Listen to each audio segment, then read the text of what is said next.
Hello and welcome back to the KCC channel. I'm Rob and I hope you are having a wonderful day today. Today we're jumping into some malicious compliance. Please check out the KCC Discord linked in the description down below. There you can talk to me and a whole bunch of KCC fans who hang out there on a regular basis. I look forward to seeing you there. Our first story today comes to us from Farts Don't Matter. I disagree. My employer made me rewrite my exit paper after I initially submitted a list of safety and general concerns I had about my department. So I did. Let's jump right in. About 10 years ago, I worked for a famous wholesale club that usually prides itself on good working conditions and treating their employees well. You know the one. The specific location I worked for happened to be a rather large exception to that rule, as it would turn out. I worked in the suburbs west of Detroit for this wholesale club in the deli department for the better part of 2 years. My job was, among other things, skewering the chickens, preparing entrees, and performing the nightly cleaning procedures. If you know anything about this wholesale club, you know they have very detailed and very thorough procedures for just about everything because they care about their customers and they care about doing the right thing in general even when no one is looking. Or so I thought. During the 2 years, I started noticing certain patterns that felt not just unfair, but possibly dangerous or hazardous to the well-being of employees and/or customers. A couple of examples, among dozens of others, were being told to look past off-colored and bad-smelling raw rotisserie chickens, and to just do my job, being written up for clocking out 1 minute over my shift, even though I was rushing to complete all of the sanitation tasks in the prep area, and getting in trouble and written up for requesting the wholesale club's company policy and deli guidelines about how fast a satisfactory employee should be expected to go when preparing entrees and cleaning the deli. My manager bucked the official guidelines and would always make me perform 10% faster than my previous week's performance, probably so she could cut more hours and send us part-timers home sooner so it'd cut down on expenditures and she'd look good. Given my place in life, I absolutely had needed this job and couldn't afford to lose it. So I tolerated everything that I felt was odd or perhaps egregiously unfair about the work environment. But I wrote everything down in a journal when I came across an instance where I thought, that doesn't seem like the executives of this company would approve of that. But now, at the point where I had another job offer, I felt slightly more confident and less likely to slip into my subservient spineless worker facade. About 2 or 3 days after I had tendered my 2 weeks notice, one of the lead people of the store called me to the main office while I was working in the deli. I walk up to see what they wanted. I was given a packet of paperwork that was tantamount to an exit interview. It had questions many of us have all seen before in an exit interview. It also had a space for extra comments. In this space, I put that I had some concerns about some of the safety practices, disciplinary measures, adherence to corporate standards, and general demeanor of, and the worker morale within the deli department. That's all I put. I didn't get salty, I didn't list examples, I wasn't even mad. I was just a naive younger adult in my early 20s who thought some companies really cared about certain kinds of feedback regarding well-being and safety of the employees and customers. I handed in the paperwork and returned to my department. About 2 days later, I get called to the main office again. Oh boy, maybe they want to hear my feedback and concerns, I thought. When I arrived into the office, the same lead person who originally handed me the paperwork had a puzzled expression on her face. She told me to step into this super tiny office where they had the security camera monitors stored. Inside was a small desk and 3 store leaders, the assistant manager, the store manager, and this lady. They all told me to take a seat and shut the door of this super tiny room. All 3 of them got really close to me from across the tiny table. The store manager was first to speak. OP, how many years of experience do I have being a manager? Probably a lot. Seems like you know how to run the store. Right, I've been here, points to name tag, since some year in the late 1990s. So would you say I have what it takes to know how to reflect on all of the things needed to operate a wholesale club like this? Yeah, likely that you do. What are you getting at? How many years of management experience do you have, Mr. OP? None. Okay, how many years of deli management experience do you have? None. I work as an associate. Right, so let me ask you, how would you know how to run a deli if you don't have any experience as a deli manager? Never said I did know how. Well, apparently you think you do, because I have what looks like very disgruntled paperwork here I believe you filled out that says you have some concerns about certain safety practices, disciplinary measures, adherence to corporate standards. That's right. How can you know what is truly a concern in the deli department if you've never had experience as a deli manager? You just told me you have no experience as a deli manager. The reason we called you in here today, everyone in the room folds their arms in unison, is because we know you overthink stuff. We don't pay you to think. We pay you to show up and work. And while you may think your comments and so-called concerns are legitimate, I can assure you that your remarks instead come across as a disgruntled and highly out of line. It would be a shame if a future employer called us for a reference check and we had to tell them Mr. OP was a highly disgruntled employee. Therefore, we are giving you the opportunity to rewrite your paperwork, and we will pretend like we didn't even see this paperwork, so you can rest assured we don't have to mention anything about you being disgruntled to any future employer. One of the other people slides me a fresh copy of the same paperwork. I agree to rewrite it. They leave me alone while I begin to rewrite the paperwork. When I get to the comment section, I write, "Everything was absolutely perfect about my experience here, and there is nothing but good things that I have to say." And this was what the three managers told me to put after bringing me into a tiny room and giving me the opportunity to rewrite this paperwork after my former paperwork, which pointed out that I had concerns about the deli department, would be interpreted like I am a disgruntled employee if I submitted that copy of the paperwork. I turn in my new paperwork without saying anything and walk back to my department. I didn't return to work after that night. Fallout. Came back for a shop a few weeks after starting my new job, and the store had entirely different management, and the deli manager was long gone. OP, I think I would have taken that one just a little bit further, because the corporate offices need to know what's going on in each one of these locations. You said you documented everything that happened there that didn't seem to go against the rules of that company or the way they wanted themselves portrayed. I think corporate would have enjoyed your notebook. I would have sent it to them, just to see what would happen. Do me a quick favor and take a look down below the video. If that subscribe button's still red, it means you're actually not subscribed to the KCC channel. Please hit that subscribe button for more daily Reddit stories. This next story comes to us from Chick with an Attitude. Ex-husband backed out on his agreement, ended up costing him so much more in the long run. Let's jump right in. My ex-husband and I had a great divorce, even though he cheated on me after 12 years and 2 kids under 4. I really wanted to do things differently than my parents did during their divorce. I never said anything negative about him and tried very hard to defend him when the kids got upset with him. I extended invitations to the woman he left me for so she would not feel uncomfortable with me, and we became friends. She was basically their stepmom, so why not include her on everything?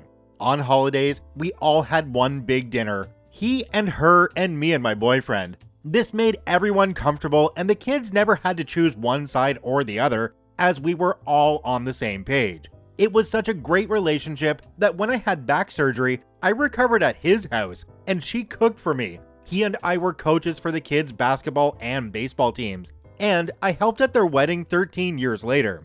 This was not easy for me, as he moved to another state to raise her children, leaving me to raise ours on my own.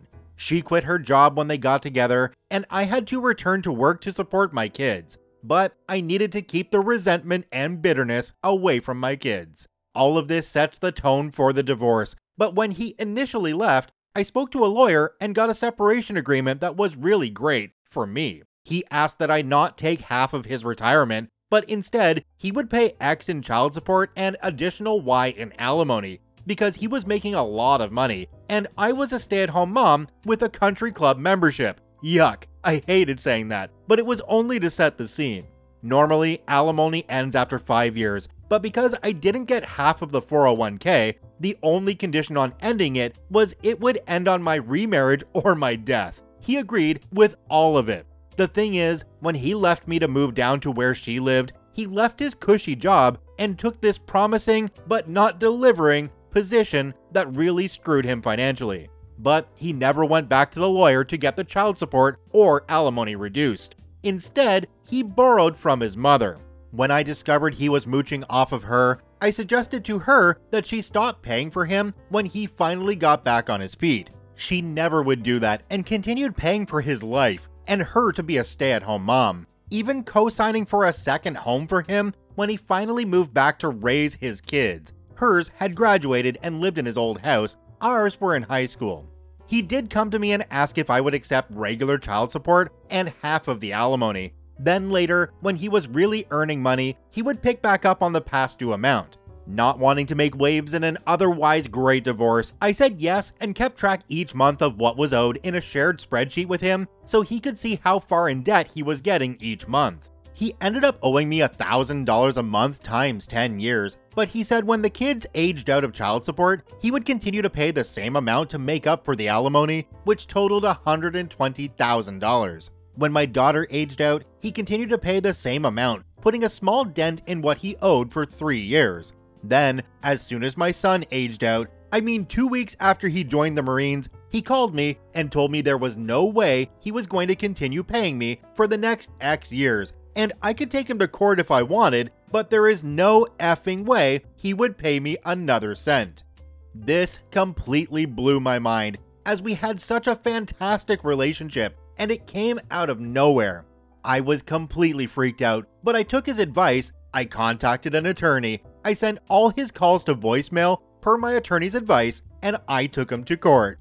The best thing was, prior to the hearing, my attorney put a lien on both homes he had, so he could not change ownership to his mom or wife prior to the court hearing.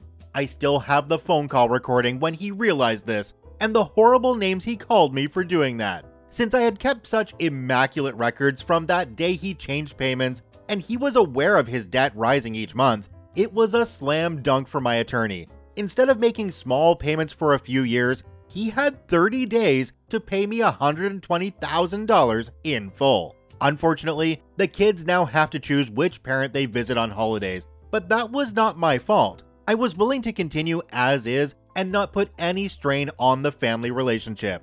And for those who are wondering, yes, he did cheat on her 2 times before they got married, but she had quit her job when they got together because she found a sugar daddy and had nothing to fall back on and nowhere to go, so she stayed with him. Since we're friends, she shared this info with me, as I would understand what she was going through. I'm sitting back here and kinda wondering what made him turn, what made him say that she wasn't gonna get any more money at all when they had such a good arrangement going back over 10 years.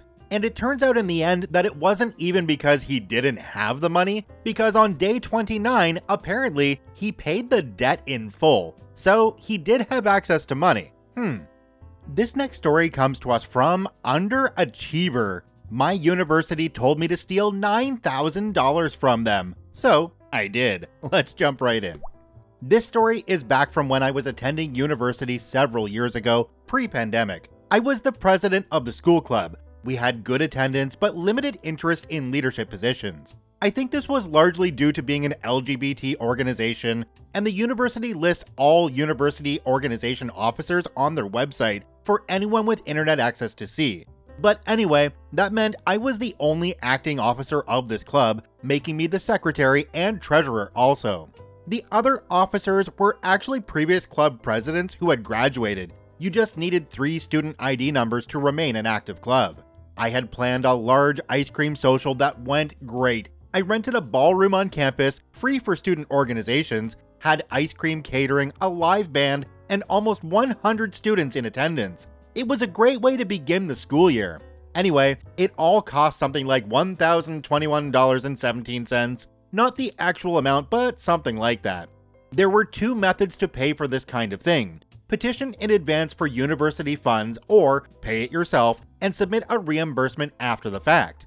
In the past, the school had taken 6 months to pay a vendor I used, and it was a stressful experience because I wanted them to be paid. I felt terrible having to just keep saying, the university is working on it, and going to the student organization finance office twice a week to ask them about it for months. So I figured I'd take the hit and wait for the funds myself. I could sweat it out on student loans and get the band and caterer paid in a timely fashion. There's a bunch of compliance paperwork to fill out. You have to submit itemized receipts, etc., etc. Long story short, it's a process. But I got it all filed and I waited. About 4 months later, I got an email prompting me of an activity in the student organization finance portal to approve a direct deposit into my account. You have to confirm the amount. I wish I'd been drinking water because I would have spat it out dramatically, but the amount was for $10,211.70. They had clearly just misplaced the decimal point.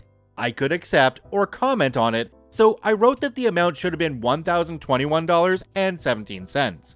In an hour, I got a response back along the lines of, yes, the amount is 10211.70. So I responded, no, it should be 1021.17. And the response was that she couldn't find an issue. Now look, I'm terribly dyslexic, as in I actually am. I sometimes have to clarify this, because it seems to be a quirky thing people without a learning disability say to play off a mistake. So I was genuinely thinking maybe I misread it and caused her to be confused. Maybe for who knows why, the computer put 3 numbers after the decimal, so I was reading 1021.170 and thinking I saw 10211.70 or something. I had a friend look at it and she confirmed I was, in fact, reading it correctly. But hey, maybe the lady in the finance office was also dyslexic or overworked or couldn't care less to actually look. Whatever the case, I can explain myself better in person, so I walked down to the office. I was a regular at this point. There was hardly ever a line because nearly everything is done online. So I go up to the desk and say there's been a mistake on a reimbursement request for a club event. I'm told to have a seat and she'll chat with me in a moment. So I waited for about half an hour while she sat on her iPhone at the desk. Then she calls me up. I explain I was over-reimbursed and she says, look, as I've told you, there's nothing wrong. So I said, but it's off by a decimal place. She kind of just sighed and said she could deny the reimbursement or I could accept it and leave. She seemed to be getting very upset with me, probably because I was constantly asking her the previous year about the payment for that vendor. I said I would accept it and left. When you accept, you can make a comment. So I basically typed in the comment box that I tried to remedy the situation and was told there was no issue repeatedly, over chat and in person, and then was threatened to not be reimbursed at all. I took screenshots of all the messages in case I had to defend myself. After a few business days, the money was direct deposited into my bank account the university has on file for tuition and student loans. I let it sit there for a couple years while I was a student, expecting them to find the error and demand the money back. When I was getting close to graduating and that never happened, I gave the money to a member in my club whose parents stopped paying his tuition because he started testosterone. They pulled funds past the deadline for federal student loans and obviously wouldn't co-sign for private loans. Interestingly enough, for any events over $15,000, you had to file invoices in advance and have it pre-approved. Anything under that, they recommend you do this, but you can be reimbursed with proper receipts and paperwork. I think that's why it didn't raise any alarms in the computer system. At least that's all I can reason. It kinda haunts me to this day that I might randomly owe $9,000 at some point, and I just don't understand what I was saying wrong that she couldn't understand me, and I worry I should have just gone to her supervisor. But I was 19, so I just did as I was told. I'm willing to bet in this case that the finance person really just didn't care. They didn't want to go through all the paperwork necessary to change it and just thought, well, you might as well have the money instead of the university having it, and they just really wanted you to drop it. I also wanted to add on at the end, respect to OP for helping out someone whose parents disowned them. You are an amazing person. Check out all 3 OPs linked in the description down below. I thank you for watching. I hope you have a wonderful day, and we'll see you tomorrow.